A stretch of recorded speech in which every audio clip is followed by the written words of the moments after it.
ఎన్నికలంటూ వస్తే కనుక ఆంధ్రప్రదేశ్లో ఎన్నికలంటూ వస్తే కనుక మొట్టమొదటిగా గెలవబోయే 2 జిల్లాలు అయితే ఉన్నాయండి. ఎందుకంటే అవి డ్యామ్ షూర్గా జిల్లాలు అయితే కనుక గెలుస్తాయి. ఎందుకంటే ఏదైతే వైసీపీ నాయకులు ఉన్నారో అలాగే వైసీపీ పార్టీ ఉందో అక్కడ చాలా బలం పుంజుకుంది. వాస్తవాలు మాట్లాడాలంటే ప్రస్తుతానికైనా సరే అక్కడి నుంచి వైసీపీ చాలా స్ట్రాంగ్గా ఉంది. అందుగురించే ఆ 2 జిల్లాలు ఎప్పుడు ఎన్నికలు వచ్చినా సరే ముందుగా ఫస్ట్ ఖచ్చితంగా 2 జిల్లాలు అయితే కనుక పక్కాగా గెలిచేస్తారు వైసీపీ. అక్కడ ఇప్పుడు ప్రజాదరణ అంటే వైసీపీకి ఉన్న ప్రజాదరణ అలా ఉంది అక్కడ.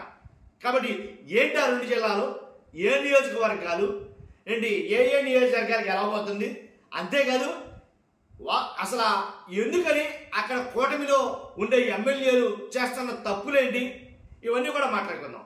కొంచెం లెంత్ అవుతుంది వీడియో, కంగారు పడద్దు, ఓపిక చేసుకుని వినండి. ఏంటి వాస్తవాలు లేకుండా మాత్రం మనం మాట్లాడాలి ఏ వీడియో చేసినా సరే.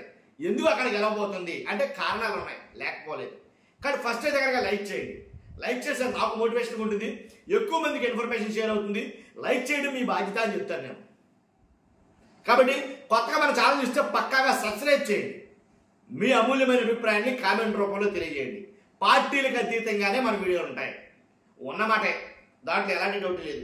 కాబట్టి ఆ 2 జిల్లాలు ఏంటి, ఆంధ్రప్రదేశ్లో మొట్టమొదటిగా గెలవబోయే 2 జిల్లాలు ఏంటంటే కనుక చిత్తూరు, నెల్లూరు. నిజం, చిత్తూరు నెల్లూరులో వైసీపీకి ఉన్న గ్రౌండ్లో వైసీపీకి ఉన్న బలం ఇంకా మాదిరిగా లేదు, చాలా బలమైతే ఉంది. ఏంటి కింది స్థాయి కార్యకర్తల కాడించి, అభిమానుల కాడించి, ఏంటి మండల స్థాయి, నియోజకవర్గ స్థాయి నాయకులు దాకా చాలా స్ట్రాంగ్ అయితే ఉంది వైసీపీ, దాంట్లో ఎలాంటి డౌట్ లేదు. కానీ ఒక్కసారి చిత్తూరు నెల్లూరు గురించి చూద్దాం. ఎలా అంటే 1 తంబల్లపల్లి వైసీపీ గెలిచింది. ఇక్కడ 10,103 మెజార్టీ అయితే వచ్చింది దీనికి. ద్వారకానాథ్ రెడ్డి గుర్తుందో లేదా మీకు. పీలేరు నల్లారి కిషోర్ కుమార్ రెడ్డి, మదనపల్లె షాజహాన్ బాషా, పులపర్తి నాని చంద్రగిరి, ఆరణి శ్రీనివాసులు తిరుపతి జనసేన అభ్యర్థి, రామచంద్రారెడ్డి పొంగనూరు వైసీపీ, బాలసుందర్ రెడ్డి శ్రీకాళహస్తి, కోనేటి ఆదిమూలం సత్యవేడు 3,000 మెజార్టీతోనే గెలిచాడు ఈయన, జస్ట్ 3,000 మార్జిన్ మెజార్టీతో. గాలి భానుప్రకాష్ నగరి, ఆర్ఎం థామస్ గంగాధర్ నెల్లూరు, జగన్మోహన్ చిత్తూరు, మురళీమోహన్ పోతలపట్టు, అమర్నాథ్ రెడ్డి పలమనేరు, చంద్రబాబు నాయుడు గారు కుప్పం, నెల్లూరు చూసుకున్నట్లయితే కనుక కావ్య కృష్ణారెడ్డి కావలి, రామనారాయణ రెడ్డి ఆత్మకూరు, వేమిరెడ్డి ప్రశాంత్ రెడ్డి కోవూరు, పొంగూరు నారాయణ నెల్లూరు, సోమిరెడ్డి చంద్రమోహన్ రెడ్డి సర్వేపల్లి, పాశం సునీల్ కుమార్ గూడూరు, నెలవేల విజయశ్రీ సూళ్లూరుపేట, కురుగొండ్ల రామకృష్ణ వెంకటగిరి, కాకర్ల సురేష్ ఉదయగిరి. కాబట్టి ఈ రకంగా అంటే ఇప్పటి వరకు మనం చూసుకున్నాం నెల్లూరు జిల్లాలోని నియోజకవర్గాలు, అలాగే చిత్తూరు జిల్లాలో నియోజకవర్గాలు మనం చూసుకున్నాం. కాబట్టి వీళ్ళలో ఎక్కువగా వాస్తవం మాట్లాడాలంటే కబ్జాలు కానీ, అవినీతి కానీ, అరాచకాలు కానీ ఇలాంటివన్నీ కూడా అక్కడ ఎక్కువగా జరుగుతున్నాయి. ఆ నియోజకవర్గాల్లో తీవ్ర వ్యతిరేకత ఉంది. నోటి మాట కాదు కానీ చాలా సర్వేలు చెప్పిన వాటిని బట్టి చూస్తే ఎంటైర్ రాష్ట్రం మొత్తం మీద కూడా ఎక్కువగా అభ్యర్థులను కోల్పోయే నియోజకవర్గాలు అదే జిల్లాలు ఏమన్నా ఉన్నాయంటే కనుక అది చిత్తూరు, నెల్లూరు, ఈ 2 చెప్తున్నాయి. కేకే సర్వే కానీ, రైస్ సర్వే కానీ, ఆల్మోస్ట్ చంద్రబాబు నాయుడు గారు చేయించుకున్న సర్వేలు కానీ, అలాగే IVRS కాల్స్ ద్వారా ఈ నియోజకవర్గాల్లో ఎమ్మెల్యేలు మాత్రమే ఏంటి తీవ్ర వ్యతిరేకత ఉందని తేవడంతో చంద్రబాబు నాయుడు గారు వీళ్ళందరికీ క్లాసులు అయితే ఇస్తారు. దీంట్లో ఒకళ్ళిద్దరు జనసేన ఎమ్మెల్యేలు కూడా వాళ్ళకు కూడా క్లాసులు ఇవ్వడం జరిగింది. కాబట్టి ఎంత వ్యతిరేకత మూటకట్టుకున్న ఈ నియోజకవర్గాలు, ఈ జిల్లాల నుంచి ఫస్ట్ వైఎస్ఆర్సీపీ అయితే కనుక గెలవబోతుంది ఈ జిల్లాల నుంచే. ఎలా అంటే ఎందుకు కారణాలు ఏంటి అని అంటే కనుక ఉదాహరణకి తంబల్లపల్లిలో చూసుకుంటే కనుక గ్రూప్ గొడవలు ఎక్కువ ఉన్నాయి ఆ నియోజకవర్గంలో. అంతేకాదు జడ్పీడీసీపై దాడి జరిగింది. పోటీ చేసి ఓడిపోయిన జయచంద్రారెడ్డి తెలుగుదేశానికి, అలాగే మాజీ ఎమ్మెల్యే శంకర్ మధ్య గొడవలు ఎక్కువ ఉన్నాయి టీడీపీలు. ఇక్కడ కూటమి గొడవలు మన మామూలు కాదు 2 గ్రూపులుగా విడిపోయి ఎక్కువగా గొడవలు పట్టడం అయితే జరుగుతుంది. తర్వాత మదనపల్లి చూసుకున్నట్లయితే కనుక మదనపల్లి ఎమ్మెల్యే షాజహాన్ బాషా అసలు ఆయన అయితే కనుక లోకేష్ గారి మాటే వినడం లేదండి ఆయన, షాజహాన్ గారి భాష. కాబట్టి వాస్తవం చూస్తే కనుక సభ్యత్వ నమోదు అంటూ జరిగింది మనం. ఆ సభ్యత్వ నమోదులు చూసుకున్నా సరే దాంట్లో 145వ స్థానంలో ఉంది ఈ నియోజకవర్గం. సభ్యత్వ నమోదుల విషయంలో 145వ స్థానంలో ఉంది. అంత దారుణంగా పడిపోయింది. అంటే అసలు సభ్యత్వ నమోదు అనే కార్యక్రమం చేయించరా, ఈయన వెళ్ళా ఎమ్మెల్యేగా. కేడర్కి దూరం ఈయన, మ్యాక్సిమం కేడర్ అంతా కూడా ఈయన దూరం, ఈయన కూడా కేడర్కి దూరమే. కాబట్టి అసలు కేడర్నే పట్టింది కూడా మానేశాడు ఈయన.